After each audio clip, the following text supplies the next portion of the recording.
Hello বন্ধুরা, welcome back to our another blogs. আমার একটি নতুন ভিডিওতে সবাইকে জানাই অনেক অনেক স্বাগত। আজ হচ্ছে রামনবমী।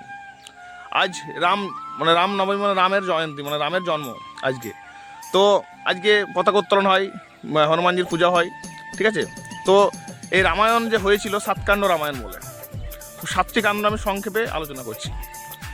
আদিকাণ্ডে রামের জন্ম, সীতাদেবীর বিবাহ, মানে আদিকাণ্ডতে রামের জন্ম হয়েছিল এবং সীতাদেবীর বিবাহ হয়েছিল, ঠিক আছে।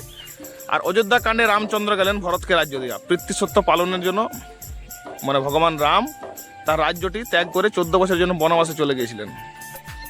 তো এই জন্য কি বলছে, আদিকাণ্ডে রামের জন্ম, সীতাদেবীর বিবাহ। আর অযোধ্যা কাণ্ডে রামচন্দ্র গেলেন ভরতকে রাজ্য দিয়া। অরণ্যকাণ্ডে রামের সীতা হরল দশানন। বুঝতেই পারছেন যে রামের সীতা দশানন মানে রাবণ হরণ করে নিয়েছিল। আর কিষ্কিন্ধা কাণ্ডে বালিবধ সুগ্রীবের মিলন, মানে ওইখানেও সেরকম সেম কেস হয়েছিল, ঠিক আছে। এই জন্য বালিকে বধ করে দিয়েছিল। কি বলছে, আদিকাণ্ডে রামের জন্ম, সীতাদেবীর বিবাহ। আর অযোধ্যাকাণ্ডে রামচন্দ্র গেলেন ভরতকে রাজ্য দিয়া। অরণ্যকাণ্ডে রামের সীতা হরল দশানন। আর কিষ্কিন্ধা কাণ্ডে বালিবধ সুগ্রীবের মিলন। সুন্দরকাণ্ডে সেতু বন্ধন, সুন্দরাকাণ্ডে সেতু বন্ধন, মানে সুন্দরাকাণ্ড যখন হয়েছিল সেতু বন্ধন করেছিল রাম, সাগর হলেন পার। লঙ্কা যাওয়ার জন্য যে পথটা হয়েছিল সেই সময় অকাল বোধন হয়েছিল, ঠিক আছে। তো সুন্দরাকাণ্ডে সেতুবন্ধন, রাম সাগর হলেন পার।